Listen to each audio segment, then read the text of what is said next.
Hello students, आप सभी का स्वागत है एसआरजी ट्यूशन की एक नई वीडियो में। और जैसे हम human health and disease chapter पढ़ रहे थे उसी को आज हम कंटिन्यू करेंगे। और आज की वीडियो में हम पढ़ेंगे एक्टिव एंड पैसिव इम्यूनिटी के बारे में, और साथ ही साथ हम छोटे छोटे टॉपिक्स जैसे कि हमारा vaccination, auto immunity and allergy का टॉपिक भी पढ़ेंगे। और इस वीडियो के साथ हमारा जो इम्यूनिटी वाला टॉपिक है या इम्यूनिटी का पोर्शन है इस चैप्टर में वो फिनिश हो जाएगा। और उसके बाद हम कैंसर, एड्स पढ़ेंगे और फिर हम बाकी के हमारे टॉपिक्स पढ़ेंगे। तो बिना टाइम वेस्ट करे आज की वीडियो को स्टार्ट करते हैं। सबसे पहले बात करते हैं कि एक्टिव एंड पैसिव इम्यूनिटी क्या होती हैं और ये एक दूसरे से कैसे अलग होती हैं। अगर सबसे पहले मैं बात करूं एक्टिव इम्यूनिटी की, तो एक्टिव इम्यूनिटी जो होती है इसको प्रोफाइलैक्सिस के लिए यूज़ करा जाता है, या हमारी बॉडी में जो एक्टिव इम्यूनिटी का काम होता है वो प्रोफाइलैक्सिस का होता है। प्रोफाइलैक्सिस का मतलब होता है बचाव। क्या मतलब होता है? इसका मतलब होता है बचाव, यानी जो एक्टिव इम्यूनिटी होती है वो हमें किसी भी डिजीज़ से बचाने का काम करती है। वहीं अगर पैसिव इम्यूनिटी की बात करूं तो जो पैसिव इम्यूनिटी है इसको यूज़ करा जाता है ट्रीटमेंट के लिए। अब देखो, दोनों का ही मतलब है कि हमें किसी डिजीज़ से बचाया जाएगा, बट प्रोफाइलैक्सिस का मतलब है स्टार्टिंग से बचाव करना, और ट्रीटमेंट का है जब आपको डिजीज़ हो गई है उसके बाद जो बचाव करने का काम होगा उसमें हमारी पैसिव इम्यूनिटी मदद करती है। एक्टिव इम्यूनिटी की बात करें तो यहाँ पे जो एंटीबॉडी है वो प्रोड्यूस होती है होस्ट के द्वारा, यानी कि जिस इंसान को कोई डिजीज़ हो चुकी है वही होस्ट जो है या वही इंसान एंटीबॉडी बनाएगा, तो ऐसी इम्यूनिटी को हम एक्टिव इम्यूनिटी कहेंगे। पैसिव इम्यूनिटी में क्या होता है, एक प्रिपेयर्ड एंटीबॉडी प्रोवाइड करी जाती है होस्ट को, यानी जिस भी होस्ट को डिजीज़ हुई है उसको एक प्रिपेयर्ड एंटीबॉडी दी जाती है। अगर हम आगे बात करें तो जो एक्टिव इम्यूनिटी होती है ये काफ़ी स्लो होती है और इसकी लो इंटेंसिटी होती है, यानी ज़्यादा इफेक्टिव नहीं होती। वहीं अगर पैसिव इम्यूनिटी की बात करें तो ये फास्ट होती है और हाई इंटेंसिटी की होती है। अब देखिए, जो एक्टिव इम्यूनिटी है इसमें भी मेमोरी सेल इन्वॉल्व होती है। जो एक्टिव इम्यूनिटी है हमारी इसमें मेमोरी सेल इन्वॉल्व होती है, लेकिन जो हमारी पैसिव इम्यूनिटी है इसमें मेमोरी सेल्स जो हैं वो इन्वॉल्व नहीं होती, यानी कि अब्सेंट होती हैं। अब अगर मैं बात करूं मेमोरी सेल इन्वॉल्व होती हैं तो ये कैसे होती हैं, वो हमने बात करी थी टी लिम्फोसाइट्स एंड हमारी antibody mediated immunity, cell mediated immunity, इसमें मेमोरी सेल काम करती है। अब जो एक्टिव इम्यूनिटी होती है वो दो तरीके की होती है, एक होती है नेचुरल एक्टिव यानी जो अपने आप ही बन रही है, और एक होती है आर्टिफिशियल एक्टिव। नेचुरल एक्टिव क्या है, आपकी बॉडी में जितने भी इन्फेक्शन होंगे उनसे जो एंटीबॉडी जनरेट होगी वो होती है नेचुरल एक्टिव इम्यूनिटी। वहीं अगर मैं बात करूं आर्टिफिशियल एक्टिव इम्यूनिटी की, तो इसमें हम क्या करते हैं, जो वैक्सीनेशन है वो एक बेस्ट एग्जांपल है आर्टिफिशियल एक्टिव का, क्योंकि वहां पे आपको कोई डिजीज नहीं हुई है। वहां पे हम क्या करते हैं, एक पैथोजन को जो वो डिजीज कॉज करता है उसको डिसार्म करके, यानी उसको कमजोर करके आपकी बॉडी में छोड़ देते हैं ताकि आपकी बॉडी उसके खिलाफ एंटीबॉडी बनाए। तो इसीलिए इसको कहा जाता है आर्टिफिशियल, क्योंकि इसमें ह्यूमन इन्वॉल्व है, तो ये आर्टिफिशियल एक्टिव इम्यूनिटी हो गई। वहीं अगर बात करूं पैसिव की, तो पैसिव में जो मेमोरी सेल्स होती हैं वो अब्सेंट होती हैं, ठीक है, क्योंकि यहाँ पे जो एंटीबॉडी है वो होस्ट नहीं बनाता, उसको बाहर से दी जाती है। अब जो हमारे पास पैसिव इम्यूनिटी होती है ये दो तरीके की होती है, नेचुरल पैसिव और आर्टिफिशियल पैसिव। अगर नेचुरल पैसिव की बात करूं तो इसमें आपका कोलेस्ट्रम आ जाता है, आईजीजी एंटीबॉडी हो जाती है जो प्लेसेंटा क्रॉस करती है। अब इसको नेचुरल पैसिव क्यों कहते हैं, क्योंकि देखो पैसिव का मतलब क्या है कि एंटीबॉडी होस्ट नहीं बनाएगा।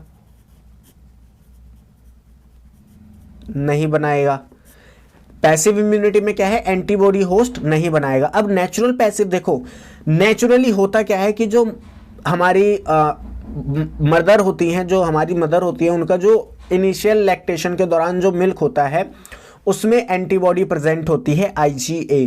तो वहां पे बेबी ने तो कोई एंटीबॉडी नहीं बनाई, मदर के मिल्क के साथ एंटीबॉडी जो है प्रिपेयर्ड एंटीबॉडी ट्रांसफर हुई, तो ये नेचुरल पैसिव है। इसी तरीके से IgG प्लेसेंटा को क्रॉस करती है, तो ये भी क्या है, नेचुरल पैसिव है।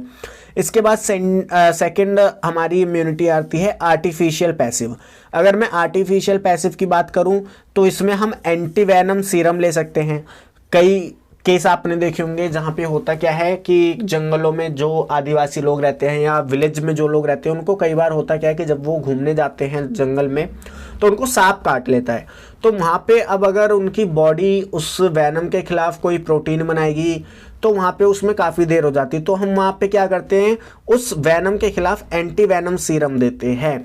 तो ये क्या है, एक तरीके से प्रिपेयर्ड एंटीबॉडी होती है जिसका इंजेक्शन उसको लगाया जाता है, इसलिए इसको आर्टिफिशियल पैसिव बोलते हैं। इसी तरीके से एटीएस आप एंटी टेररिस्ट स्क्वाड मत समझ लेना। एटीएस का मतलब होता है एंटी टिटेनस सीरम। क्या मतलब होता है, मैं यहाँ पे लिख देता हूँ, एंटी टिटेनस सीरम। ठीक है, ये एटीएस का मतलब है। अब हमारा एक्टिव इम्यूनिटी पैसिव इम्यूनिटी का टॉपिक खत्म होता है। अब हम मूव करते हैं वैक्सीनेशन पे। अगर हम बात करें वैक्सीनेशन की कि वैक्सीनेशन क्या है, द प्रिंसिपल ऑफ इम्यूनाइजेशन और vaccination is based on property of memory of immune system. यानी कि ये जो वैक्सीनेशन का प्रोसेस है, इसका जो मेन प्रिंसिपल है, मेन सिद्धांत है, वो ये है कि हमारा जो इम्यून सिस्टम है उसके पास एक मेमोरी कार्ड होता है एक तरीके से, जिसमें वो अपनी बॉडी, मतलब उसकी बॉडी जिस पैथोजन से अफेक्ट हुई है उसको सेव कर लेता है कि इस ऑर्गेनिज्म या इस पैथोजन के या इस डिजीज के खिलाफ मेरे को ये एंटीबॉडी बनानी है। तो ये जो प्रॉपर्टी है हमारे इम्यून सिस्टम की कि वो मेमोराइज कर लेता है डिजीज को, इस चीज को हम यूज करते हैं वैक्सीनेशन और इम्यूनाइजेशन में। इसलिए इम्यूनाइजेशन और वैक्सीनेशन दोनों एक ही बात है। इनका जो प्रिंसिपल है यानी सिद्धांत है वो है property of memory of immune system. In vaccination, a preparation of antigenic protein of pathogen or inactive weakened pathogen are introduced in body। यहाँ पे बताया जा रहा है कि वैक्सीनेशन में क्या होता है, या तो हम एक एंटीजेनिक यानी जो भी पैथोजन आपको इफेक्ट करता है वो जिस तरीके का प्रोटीन बनाता है उस प्रोटीन को, या फिर इनएक्टिवेटेड वीकेंड पैथोजन को, यानी जो भी पैथोजन आपको इफेक्ट डाल रहा है उसको वीक करके, ठीक है, उसको वीक करने का मतलब क्या है, उसको थोड़ा कमज़ोर बना देते हैं हम, और उसके बाद आपकी बॉडी में इंट्रोड्यूस कर देते हैं। और इसी को हम क्या बोलते हैं, वैक्सीनेशन बोलते हैं। अब जो वैक्सीन है वो 3 तरीके की होती है, first generation, second generation, third generation. Third generation पे अभी काम चल रहा है, ठीक है, जिसमें हम डीएनए वैक्सीन्स बनाते हैं। अगर हम फर्स्ट जनरेशन वैक्सीन्स की बात करें तो फर्स्ट जनरेशन वैक्सीन में हम मेनली उन वैक्सीन्स को लिखते हैं जिनमें पूरा होल ऑर्गेनिज्म यूज़ करते थे हम वैक्सीन बनाने के लिए। अब अगर हम होल ऑर्गेनिज्म को यूज़ कर रहे हैं तो उसको हम 2 तरीके से यूज़ कर सकते हैं। कैसे, एक तो हम किल्ड ऑर्गेनिज्म को यूज़ करके वैक्सीन बना ले, और दूसरा किसी भी ऑर्गेनिज्म को, किसी भी से मेरा मतलब है जो कि डिजीज़ कॉज करेगा आपको, उसको हम वीक कर दें या फिर उसको इनएक्टिव कर दें, उससे हम उसकी वैक्सीनेशन बना ले। तो हम क्या करते हैं, ऐसे फर्स्ट जनरेशन वैक्सीन का फॉर्मेशन करते हैं। अब कुछ डिजीज यहाँ पे लिखी हैं जो आपको याद होनी चाहिए, जैसे कि टाइफाइड, रेबिस, कोलेरा। इसमें होता क्या है, इसमें हम किल्ड ऑर्गेनिज्म को यूज करके वैक्सीन बनाते हैं इन डिजीजेस के लिए। इसी तरीके से स्मॉल पॉक्स एंड इन्फ्लुएंजा, ये जो डिजीज है इसमें हम जो वैक्सीनेशन बनाते हैं उनमें हम वीक या फिर इनएक्टिव ऑर्गेनिजम्स का यूज करते हैं वैक्सीनेशन के लिए। अब हम आ जाते हैं सेकेंड जनरेशन पे। सेकेंड जनरेशन वैक्सीन जो होती हैं इनको सब यूनिट वैक्सीन भी कहा जाता है। सब यूनिट वैक्सीन क्यों कहा जाता है, सब यूनिट वैक्सीन इसलिए कहा जाता है क्योंकि यहाँ पे जैसे मान लीजिए कोई भी पैथोजन है जो डिजीज कॉज करता है, वो आपकी बॉडी में कोई टॉक्सिन या फिर कोई प्रोटीन इंट्रोड्यूस जनरेट करता है या बनाता है जिसकी वजह से आपको डिजीज कॉज होती है। तो सब यूनिट वैक्सीन में हम क्या करते हैं, इसी टॉक्सिन या इस प्रोटीन बनाने वाले जीन को होस्ट कहने से मेरा मतलब है जिसको भी हम वैक्सीन दे रहे हैं उसके अंदर इंट्रोड्यूस कर देते हैं। अब इसके एग्जाम्पल हैं जिसमें हम रिकॉम्बिनेंट डीएनए टेक्नोलॉजी का यूज़ करते हैं। अगर इसके एग्जाम्पल की बात करें तो हेपेटाइटिस बी जो हमारी डिजीज़ है, इसका जो हमने वैक्सीन बनाया उसमें हमने ईस्ट को यूज़ करके इसके लिए वैक्सीन बनाई। इसी तरीके से एक और इसका मतलब टाइप है टॉक्सॉइड। टॉक्सॉइड में हम क्या करते हैं, इनएक्टिव टॉक्सिन का यूज़ करते हैं। इनएक्टिव टॉक्सिन मतलब जो पैथोजन आपकी बॉडी में जाके टॉक्सिन बनाता उसको हमने इंट्रोड्यूस कर दिया आर्टिफिशियली, ताकि आपकी बॉडी उसको आइडेंटिफाई करके पहले से ही उसके खिलाफ एंटीजन एंटीबॉडी या जो भी उसकी प्रोटीन है जिससे वो उसको हराएगा उसे बना दे। तो इसके एग्जाम्पल है डिप्थेरिया, टिटनस एंड पार्टेसिस।